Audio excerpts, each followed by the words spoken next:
was moving. It weaved back and forth as it drew closer. She was so used to looking at the world through the eyepiece of a camera that it wasn't until she heard the high-pitched motor that she lowered her DSLR and saw the scooter careening toward the curb, and an even bigger puddle than the one in the center of the street. She only had a second to think. She grabbed her camera, whipped the strap over her head, and held it as high in the air as she could reach. She jumped back, but not before the inexperienced, or possibly inebriated, driver sped through the puddle, spraying her from her nose all the way to her feet. "Asshole!" she yelled, just as the moped jumped the curb and hit a light post, the vehicle skidding right and the driver pitching left onto the wet ground. "Oh, shit!" She placed her camera, which was thankfully dry, into the bag slung across her torso and raced to where the helmeted rider lay motionless against the curb. "Oh no, oh no, oh no, please don't let the last thing this guy hears be me calling him an asshole."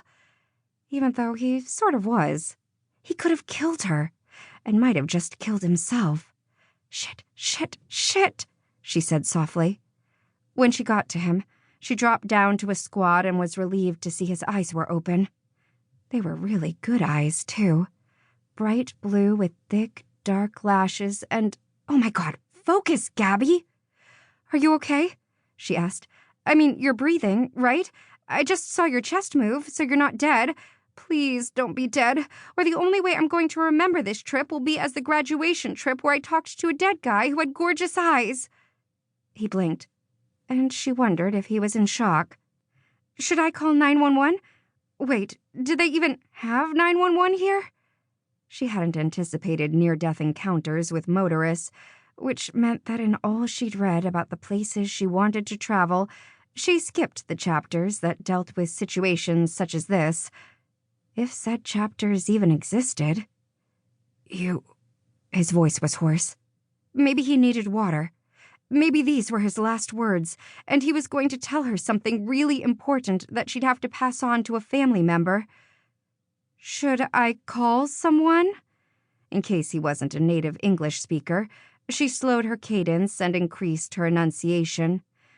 "Do you have an emergency number in your phone?" He shook his head, then coughed. "Oh, God," Gabi said. "You are dying." He held up a finger, asking her to wait, so she bit her lip and held her breath, hoping the first day of her trip wasn't about to end in unforeseen tragedy. "Not dying," he said, then sucked in a huge breath. "Wind knocked out of me." She allowed herself to exhale. "Oh, thank goodness. I mean, not thank goodness that the air got knocked out of your lungs, but thank goodness you're not dying. That would have been a bummer." His breathing seemed to be returning to normal, and the corner of his mouth turned up. "You think my eyes are gorgeous? Because yours aren't so bad either," he said, his accent definitely American. Gabi gasped and fell backward onto her butt, so she was now sufficiently soaked on both sides. The victim, if he even was one, rose up onto his elbows and grinned, and she backhanded him on the shoulder. Gently, of course. Even if he was okay, that had been a pretty nasty crash. "I'm here freaking out that you're dead, and you're flirting with me?" she asked. "I'm pretty sure you flirted first." But he was cut off by a car honking as it approached the two of them and the crashed scooter.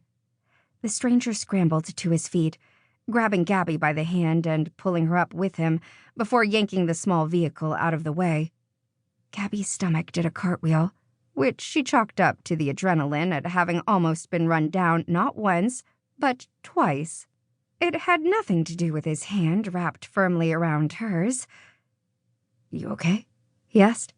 She nodded, and despite her stomach settling when he released his grip so he could put both hands on the bike, she held steady on the adrenaline explanation. A handful of pub-goers had gathered, lining the pavement behind them, but he waved them off. "I'm fine," he said. "Just don't tell Colin before I do, okay?" "Hi, Ethan," a young woman said to him with a smile. "See you in the pub." Ethan. His name was Ethan. What was the tiny pang in Gabi's gut at the other woman already knowing it, speaking it so